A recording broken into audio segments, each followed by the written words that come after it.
The ego exists on misery. More the misery, more the nourishment for it. In blissful moments, the ego totally disappears and vice versa. If the ego disappears, bliss starts showering on you. If you want the ego, you cannot forgive.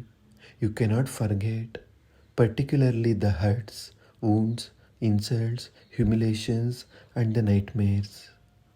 Not only that, you will also go on exaggerating them. You will tend to forget all that has been beautiful in your life. You will not remember joyous moments. They serve no purpose as far as the ego is concerned. Joy is like poison to the ego, and the misery is like vitamins. You will have to understand the whole mechanism of the ego. If you try to forgive, that is not real forgiveness. With effort, you will only repress.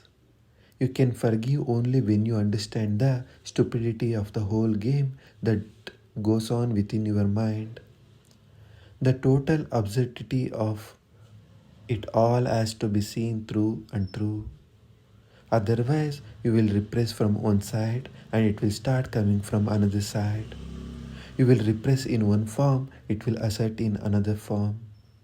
Sometimes so subtle that it is almost impossible to recognize that it is almost impossible to recognize that it is the same old structure, so renovated, refurnished, redecorated, that it looks almost new.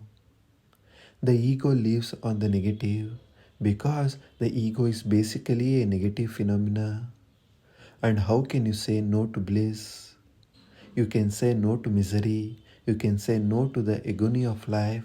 How can you say no to the flowers and the stars and the sunsets and all that is beautiful, divine?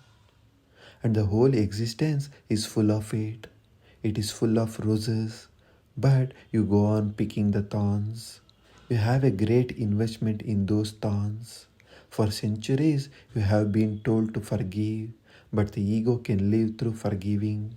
It can start having a new nourishment through the idea that I have forgiven. I have even forgiven my enemies. I am no ordinary person and remember perfectly well. One of the fundamentals of life is that the ordinary person is one who thinks that he is not ordinary. The average person is one who thinks that he is not average.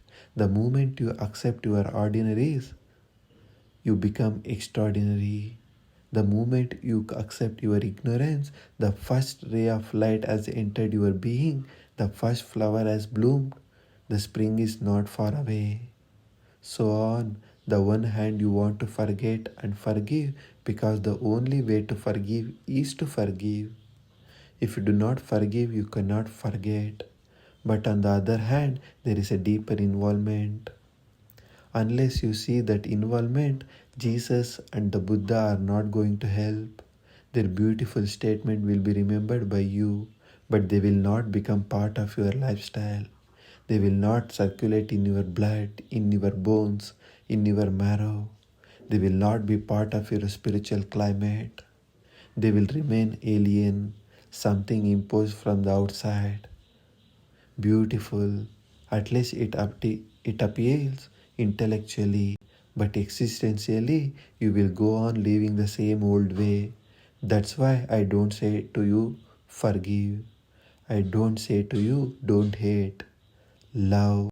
I don't say to you to drop all your sins and become virtuous.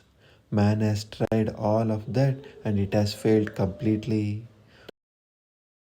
Friend, I say bring light into your being. Don't be bothered by all these fragments of darkness. A bridge from two.